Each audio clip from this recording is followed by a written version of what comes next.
हम ऐसी योजना लेके आएंगे और ऐसा वो बनाएंगे, सिस्टम बनाएंगे जिससे किराएदारों को भी फ्री बिजली और फ्री पानी का बेनिफिट मिलना चालू हो। तो मैं सभी किराएदारों को बधाई देना चाहता हूँ। ये बहुत बड़ा कदम होगा।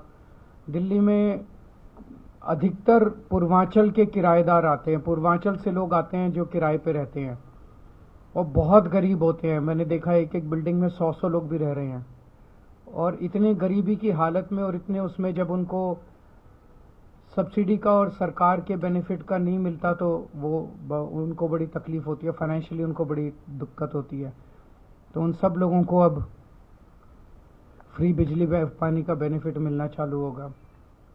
दूसरा मुद्दा आज है कि आम आदमी पार्टी पर एक फिल्म बनी है। इस फिल्म को आज हमने पत्रकारों को देखनी थी, उनके लिए एक स्पेशल स्क्रीनिंग रखी गई थी इस फिल्म की। आज सुबह ही पुलिस ने वहां पहुंच के उसकी स्क्रीनिंग रुकवा दी और कहा कि ये स्क्रीनिंग नहीं की जा सकती। किसी भी कानून में, ये प्राइवेट स्क्रीनिंग थी, ये कोई पब्लिक स्क्रीनिंग नहीं थी। किसी भी कानून के तहत ये अलाउड नहीं है कि पुलिस इस तरह से कोई फिल्म की स्क्रीन, ये कोई इलेक्शन का कैंपेन नहीं था, वहाँ कोई इलेक्शन का झंडा नहीं था, वहाँ कोई इलेक्शन की स्पीच नहीं थी, वहाँ कोई इलेक्शन के किसी पार्टी के लिए वोट नहीं था, इलेक्शन का प्रचार नहीं था, किसी पार्टी के लिए वोट नहीं मांगा जा रहा था, किसी पार्टी के खिलाफ नहीं बोला जा रहा था। एक प्राइवेट स्क्रीनिंग थी फिल्म की। तो बीजेपी इतनी क्यों डरी हुई है इस फिल्म से? मैंने तो फिल्म नहीं देखी, लेकिन मुझे बताया गया है कि इस फिल्म के अंदर आम आदमी पार्टी के नेताओं को जो जेल भेजा गया पिछले 2 साल में, उन्हें जेल भेजने के पीछे की कहानी है और कई सारे रहस्यों से और षड्यंत्रों से ये फिल्म पर्दा उठाती है। और ये बीजेपी के गैर कानूनी और गैर संवैधानिक तरीके से, जिस तरह से बीजेपी ने आम आदमी पार्टी के नेताओं को जेल भेजा था, उस पर से वो पर्दा उठाती है और इसीलिए बीजेपी इतनी ज़्यादा डरी हुई है। तो हम इसकी कड़ी निंदा करते हैं कि ये फिल्म को इस तरह से रोका गया और हम उम्मीद करते हैं कि हमें परमिशन दी जाएगी इस फिल्म को दिखाने की। Thank you.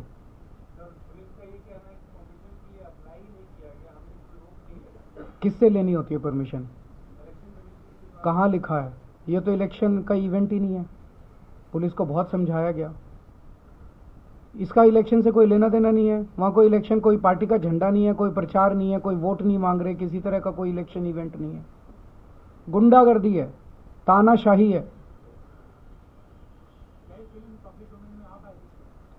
मैं उम्मीद करता हूँ आनी चाहिए, सबको देखनी चाहिए।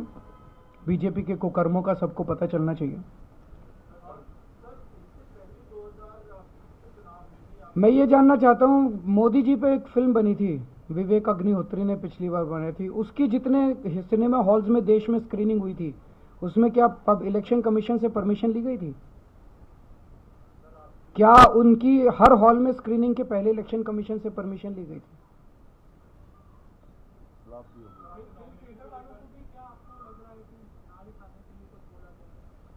मुझे आइडिया नहीं है। आज तो एक प्राइवेट स्क्रीनिंग थी जिसमें आप सब पत्रकारों को इनवाइट किया गया था केवल दिखाने के लिए।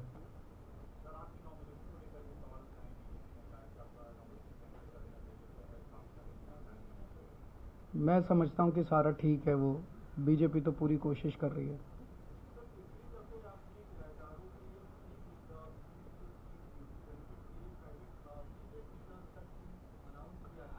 उसमें कुछ अड़चने आई थी, तो वो सारी अड़चनें दूर करके इस बार इसको लागू किया जाएगा ताकि उन तक बेनिफिट पहुंच सके।